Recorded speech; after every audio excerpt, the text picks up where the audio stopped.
Fun fact, the idea that actually started this Jake Paul film theory-a-thon didn't have anything to do with Jake at all. It had to do with those insane Faze clan and Clout clan houses they showed Nick and Alissa living in Shane's series. Did you see those monsters that both mysteriously had the same Hollywood sign tiled into the pool? This is deja vu. Yeah, it's like the same house. We used to live in the house 2 down, but we still have that. That's like the Faze house. And then this is like the Cloud House. Right. Yeah. It struck me as an unusual coincidence, and Shane never looked into it, so I did a little digging myself. The houses, which we actually found the addresses for, are part of a complex of 4 mega mansions, all built by a Los Angeles real estate mogul and builder who never designed the houses to be lived in by real people. No, they were always designed to be party houses, or celebrity rentals, or movie sets. His signature style was including features for what he called the douche-oisie, like colored lighting, glass everything, and of course, that signature Hollywood sign by the pool. And if you think Jake's old neighbors had it rough, apparently the neighborhood hates these eyesores and have complained for years that the noise and people coming and going into the house ruins the area. If you'd like to pick them up off the market, the asking price for all 4 on the developer's website is a cool $50 million, which sounds like a lot, but actually for the size of these houses and their location is kind of a steal. Faze Clan and Clout Gang live there now, which I thought was kind of an interesting coincidence in the series, that they would both live in these bizarrely identical influencer houses like some kind of digital Twilight Zone, until I learned that basically both clans are the same because they're both owned by a company called W8 Media. They're set to live in those houses until at least 2020, and I know this because I inquired about the next time that the houses would be available. Long story short, I win this year's Streamy for Creepiest Internet Stalker, and I just really wanted to fit this in somewhere because it's interesting, but it had nothing to do with the main points of the other episodes that I'm doing in this series, so now you know. Aliens! Yes! I want to do the interview here.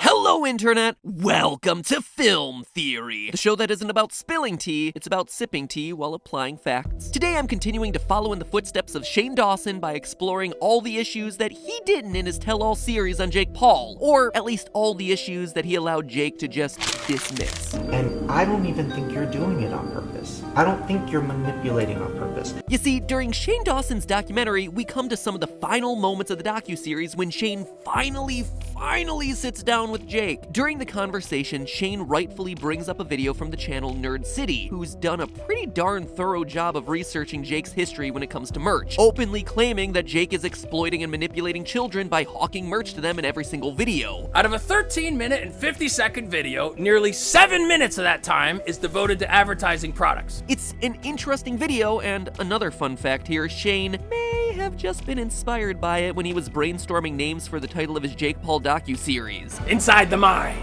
of Jake Paul. In response to these allegations, Jake doesn't really have much of an answer. He just vehemently denies that he could possibly manipulate children, calling the claims ridiculous, and that he wants people trying to make the connection to just shut up. Honestly, I think it's stupid that people think that's manipulative. Here's the thing though, Jake, and yeah, I'm talking directly to you in hopes that you do end up watching this. I'm not gonna shut up about this. It's important for you to understand why what you're doing is wrong, and not just wrong to little kids, but also illegal, and also against YouTube's ad policies. So even if you don't care about the kids who watch you, do it for that billion-dollar business you're hoping to build up. Cause guess what? Nothing kills a business quite like a class action lawsuit by a bunch of angry parents. Oh yeah, and I know you don't like teachers. Nothing my teachers taught me in school do I utilize in my day-to-day life. Don't worry, even though we're covering a lot of educational stuff today, I'll keep it interesting for you. Like, I wish my teachers did teach me. I mean, millions of your own dollars are at stake after all. Now, it's important to note that merch itself isn't the problem here, and that a creator isn't wrong to promote their own products. If that were the case, I'd be the pot calling the kettle black, having to do my own series on the manipulation of MatPats. Because, by the way, new game theory and film theory merch is launching on November 24th, and it looks great! There are hoodies and reversible jackets and socks, and holy crap, why am I not getting in trouble for any of this while our favorite blonde punching bag is? Well, it's because this is isn't a kid's show, whereas the Jake Paul channel is. But MatPat, I'm not doing a kid's show. I'm faking pranks with my friends and fake getting kidnapped by clowns and doing upshots of girls climbing ladders and close-ups of my dad kissing girls and covering up videos where I use racial slurs. Jake, yeah, I know, I hear you, and I get it. I know I wouldn't let my kids watch ya, but let's look at what defines a kid's show. The media's official definition of children's programming is a show that's aimed at 6 to 11-year-olds with a few key hallmarks. 1, it can be animated or IRL. 2, it often contains comedy and slapstick humor. 3, it's designed to entertain and not to educate. And 4, it doesn't contain open cursing. Jake, you meet all 4 of these criteria in spades. You have an animated character, you feature plenty of slapstick humor, you are certainly not educational. England is my city. And you beep out any cursing. You wanna fight? And one look at videos from your live tour show exactly who's watching you. Tell us what you like so much about Jake Paul. Everything. You even have several members of your team under the age of 10, with the youngest being 4.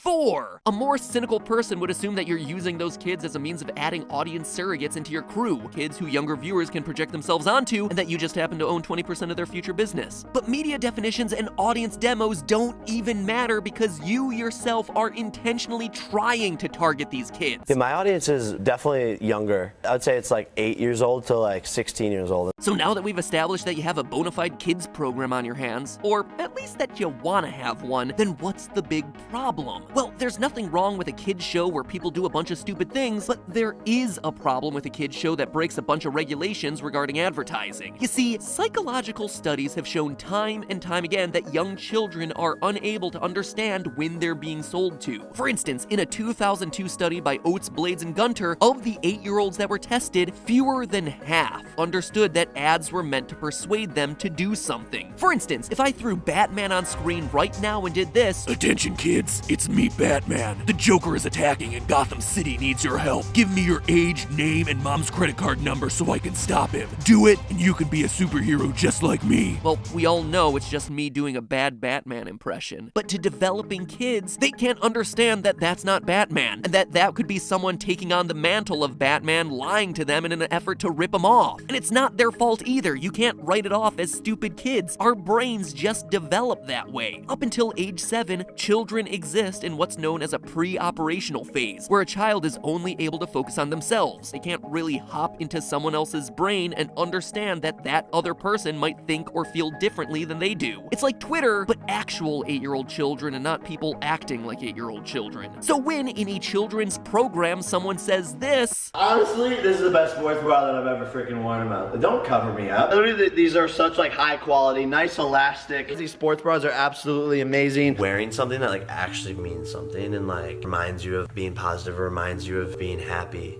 these kids are just physically unable to process that your shorts won't be able to help them achieve their dreams. Unless, of course, their dream is to buy merch from a company who doesn't do returns on a lot of its items and doesn't do cancellations after 20 hours or less than 1 day after purchase. Mom and dad better figure out that Junior stole their credit card in a hurry. Because of all this, the federal government started to crack down on children's advertising in the 80s. Before that time, kids' programs primarily only existed as advertising tools for toys or products. Think Transformers, He-Man, and Street Sharks, because there is no other reason why Street Sharks should have existed. In short, Jake, any of your advertising to children would have been totally legal in the early 1980s, and if laws against children's advertising weren't around today, all the kids' shows on TV would look a lot like your vlogs. But now, because of these regulations, the FTC now requires that any advertising happening around these kids' programs, 1, have a clear distinction between the program and the commercial, 2, that the main character of the show doesn't sell the products during the show, and 3, that products can't be integrated into the program's content.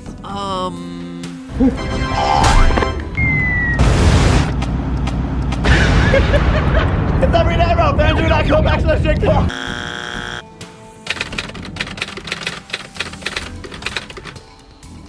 Yo, you only have 24 hours to enter this competition. If you get yourself some of the red Confident Camo collection.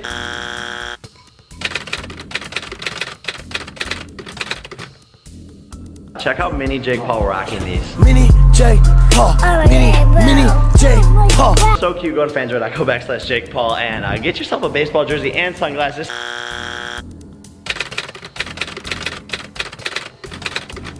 Lucky for you, Jake, you're on YouTube, so those TV regulations don't apply. But YouTube also has a pretty clear advertising policy for anything qualifying as kids content. And it's here, Jake buddy, where you're not doing much better for yourself. I'm actually gonna show you the policy, not because I want to bore you to death, but because in your Shane interview, you seemed really unconcerned with how these sorts of policies could affect you. I don't see a problem with it at all. Like, just because my fans are younger, does that mean I'm manipulating them? To read from YouTube's ad policy for kids, which they implement for any kids between the ages of 6 and 11, quote, "Your child may see an ad intro followed by a video ad, marked with ad, before the video you selected. All paid ads undergo a rigorous review process for compliance with our policies. Paid ads won't include any click-throughs to websites or product purchase flows. This means that when you have a show for kids, there should never be a link in the description to buy merch, or in the end screen, or an iCard, or anywhere. No clicking on stuff to go to a website that's going to sell you something or promote a product. This kind of promotion to children between the ages of 6 to 11 is forbidden by YouTube according to the rules set forth in their kids app. YouTube disables these kinds of links for children because, again, with children being much more easily manipulated than adults and will, for lack of a nicer way of putting it, do what they're told by the character that they idolize,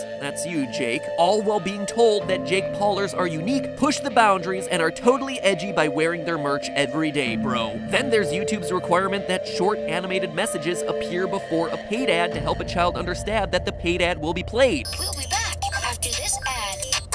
Clearly an effort, like on TV, to try and help children distinguish between the show that they want to be watching and the ad that they can skip to go get a Juicy Juice refill. But in your content, there is none of that division. There can be no after these messages when your whole vlog is practically the message. Or 50% of your vlog, according to that Nerd City video. Out of a 13-minute and 50-second video, nearly 7 minutes of that time is devoted to advertising products. But I wanted to give you a fair shake, Jake, because in this Nerd City video, he just showed one example, so maybe he was just cherry-picking what video he showed. So I cast a bit broader of a net. Across the 20 random videos that I selected, some were almost entirely advertisements. Like this one, "Don't watch this with your parents," really inspires confidence through that title, where no less than 65% of the video was dedicated to selling your underwear, while others, like "Don't watch this with your parents," yeah, they have the same title, only in this one, his girlfriend isn't in her underwear nearly as much, contained only about 15% of the runtime as promotion. And then you had videos which had almost 0% promotion. Sure, they contained really uncomfortable transitions from "we're supporting a march for gun control" to "here's my girlfriend taking off her shirt." It doesn't matter how old you are. It doesn't matter, if you don't think you can get involved or make a difference, you can. You at home can make a difference, baby. Get better every single day. Help the world every single day. Smile every single day. Yo, let's march. Oh my God. But next to no promotion, so yay! Overall, on average, when looking across all 20 videos, merch and other promotional pushes took up between 20 and 33% of his videos. Certainly not the 50% mark that Nerd City said, but still over the regulated limit allowed in children's programming. It also limited how many minutes per hour of commercials that children's programming can contain. That's 17.5% and 20% of the watch time, maximum. So, Jake, you're actively producing a self-identified kids show that openly shills to kids who aren't mentally mature enough to understand that they're ads, in turn breaking at least 2 major federal regulations around children's advertising, as well as YouTube's general guidelines for ads aimed at children. But you know what, Jake? Us Ohio boys have to stick together. I will proudly wear my hometown pride merch that I just got for the low, low price of $10. I mean, at this point, I can't really return it anyway. I know this whole Shane Dawson thing was just an image rehabilitation for you, so here, let me give you a scapegoat to pin this all on, since, like PewDiePie's apology video taught us. Number 2, what you want to do is shift blame. Shift blame whatever you could do, okay? If you take responsibility, then that's admitting that you're wrong. Remember the last episode where I talked about the fact that you aren't really a YouTuber, that you're just a cog in your own corporate machine? Well, that means that there are a lot of other parts in that machine. Cogs in that machine who should know better. Much better. Many of your investors hold a slew of investments across the media landscape. I mean, don't get me wrong, these guys have done some awesome work and funded companies that now help millions of people. Everything from Nest to Spotify. But they are huge names in the entertainment world. There is no way that these powerhouse investors investors don't have a basic understanding of children's advertising laws and didn't do their due diligence on you and your content before giving you that small loan of $1 million. Here's the thing, by funding you, they are implicitly supporting your business decisions, including marketing directly to children, whether good or ill. If Jake Paul is in their portfolio, and presumably a significant portion of Jake Paul's revenue is coming from his merch, then they are potentially recouping their investments on the backs of illegally manipulated children. And believe me, that is not a good look for anyone. So Jake, what's it gonna be? You wanna be a famous social media businessman, but that means taking the blame for this yourself, or are you gonna pass the blame off to your investors who should have known better and should have been guiding you away from your business practices, but in doing so it means that you're gonna have to give up some of that businessman swagger that you're so proud of. The choice is yours. And here's the last thing I'll say about this issue. Yes, I wish Shane Dawson had pressed Jake more about this, but honestly, I don't think he could. Notice the weird editing around this particular series of questions, and only this series of questions? It's like, it's ridiculous. So, you spoke your truth on that, and I think we should respect that. Okay, wait, let's cut for a second. Sentences oddly cut off, a full cut at the end of it, and even Jake's responses felt different here than they did for the rest of the interview. So it's like, I've been doing that my whole life. So like, for people trying to say like, I'm just doing it to manipulate and trying to make money off of kids, like, shut the It was almost like Shane was getting into territory that Jake, or the people pulling the strings behind Jake, decided to remove from the table. But it does beg the question, should it have been in there? Should he have pushed harder? Does Shane have a moral responsibility to include stuff like this in his documentary? And ultimately, what does a documentary need to contain in order to be a documentary? Do Shane Dawson's Docu-Series actually qualify, or are his recent exposés doing more harm than good? Is the Shane Dawson documentary format dangerous? I could talk about it now, but then how would I extend this to a part 3 of this theory? So make sure you manhandle that subscribe button. Tell him, Jake. Give it a little bit of a headbutt, give it a little bit of a knee. So that way you know in a couple days when the third and final part of this theory goes live. And remember, in the meantime, that's just a theory. A film theory. And cut.